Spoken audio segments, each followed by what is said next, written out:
আসসালামু আলাইকুম মালয়েশিয়া প্রবাসী ভাইগণ, আশা করি আপনারা প্রত্যেকে ভালো আছেন। মালয়েশিয়ার বৈধতার নতুন সুযোগ কবে? অবৈধ প্রবাসীরা কি আবার ঘরে তুলবে বৈধতার স্বপ্ন? চলুন খবরে বিস্তারিত জেনে নেওয়া যাক। অনেকের মনে এখন একটা প্রশ্ন যে মালয়েশিয়া সরকার অবৈধ প্রবাসীদের কবে বৈধতার সুযোগ দেবে। আপনাদের জানার সুবিধার্থে বলছি, মালয়েশিয়া সবচেয়ে বেশি অবৈধ অভিবাসীদের বৈধতার সুযোগ দিয়ে থাকে, যা অন্য কোনো দেশে এত বেশি বৈধতার সুযোগ দেওয়া হয় না।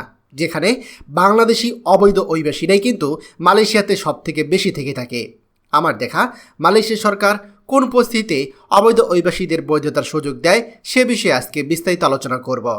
2007 সালে বাংলাদেশ থেকে প্রচুর পরিমাণে প্রবাসী মালয়েশিয়া কলিং ভিসে এসেছিল।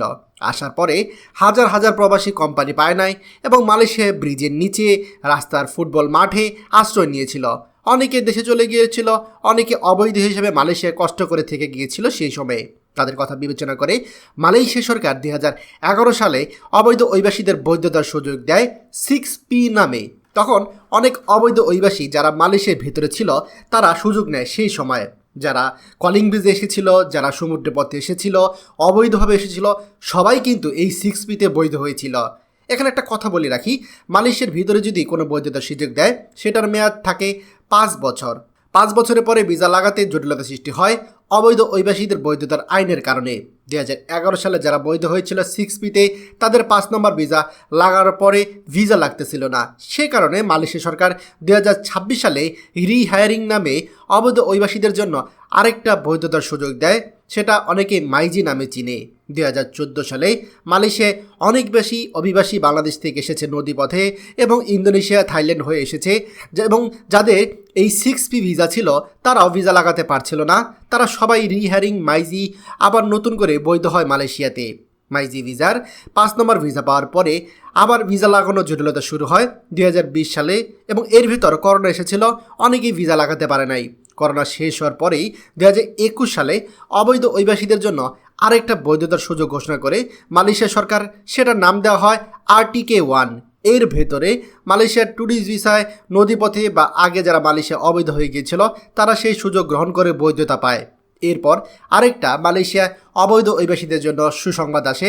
মালয়েশিয়ার প্রধানমন্ত্রী পরিবর্তন হওয়ার পরে নতুন প্রধানমন্ত্রী আনোয়ার ইব্রাহিমের সম্পূর্ণ উদ্যোগে সংসদে পাশ হয় অবৈধ অভিবাসীদের একটা সুযোগ দেওয়ার জন্য। এরপর 2022 সালে যারা অবৈধ হয়েছে তাদের জন্য 2023 সালে RTK2তে বৈধতার সুযোগ দেওয়া হয়েছিল। যারা পূর্বে অবৈধ ছিল তারা বৈধ হওয়ার সুযোগ পায়। এরপর দেখুন মালয়েশিয়া সরকার কতবার অবৈধ অভিবাসীদের বৈধতার সুযোগ করে দিয়েছে। এরপরও প্রতিনিয়ত অবৈধ পথে মালয়েশিয়ায় প্রবেশ করে তারা এখানে থেকে যায়, এরপরে কাজ করে, এরপর বৈধ। তাদেরকে বলার জন্য জিজ্ঞাসা করা হয়, তারা বারবার প্রশ্ন করে কবে বৈধতা দিবে। বৈধ হওয়ার জন্য আপনি বর্তমানে যেখানে আছেন সেখানে সেফ থাকুন। সুযোগ নতুন করে আসবে এবং তখন বৈধতার সুযোগ দিবে, সেটা আমরা জানি। নির্ধারণ করার জন্য আপনি পূর্বের বৈধতার বিষয়গুলো জাস্টিফাই করলে বুঝতে পারবেন। 2026 সালে বৈধতার সুযোগ আসতে পারে, এটা সম্পূর্ণ মালয়েশিয়া সরকারের উপর নির্ভর করে, এর আগে হবে না। তাই আপনি যেখানে আসুন সেফ থাকুন, নিরাপদে থাকুন। 2 টাকা কমও যদি ইনকাম করতে পারেন তারপরও নিরাপদ জায়গায় কাজ করুন। নিজের যাবতীয় কাগজপত্র এবং পাসপোর্ট নিজের কাছে রাখুন, যেন বৈধতার সুযোগ দিলেই আপনি মালয়েশিয়াতে বৈধ হতে পারেন। RTK 3.0 বা RTK 3 মালয়েশিয়াতে আসবে, আমরা এই অপেক্ষাতেই আছি। খবরটি আমাদের মালয়েশিয়া প্রবাসী সকল ভাইদের সাথে এখনই শেয়ার করে সবাইকে এই গুরুত্বপূর্ণ খবরটি জানার সুযোগ করে দিন। আর আপনি যদি আমাদের এই চ্যানেল নতুন হয়ে থাকেন অবশ্যই আমাদের চ্যানেলটিকে সাবস্ক্রাইব করুন, মালয়েশিয়া সকল গুরুত্বপূর্ণ খবর সবার আগে পাওয়ার জন্য। ধন্যবাদ সবাইকে। আমাদের সকল ভিডিও আপডেট সবার আগে পেতে আমাদের চ্যানেলটিকে সাবস্ক্রাইব করুন। সাবস্ক্রাইব করতে সাবস্ক্রাইব বাটনে ক্লিক করুন এবং বেল আইকনে চাপুন, যাতে আমাদের কোনো নতুন ভিডিও আপনি মিস না করুন।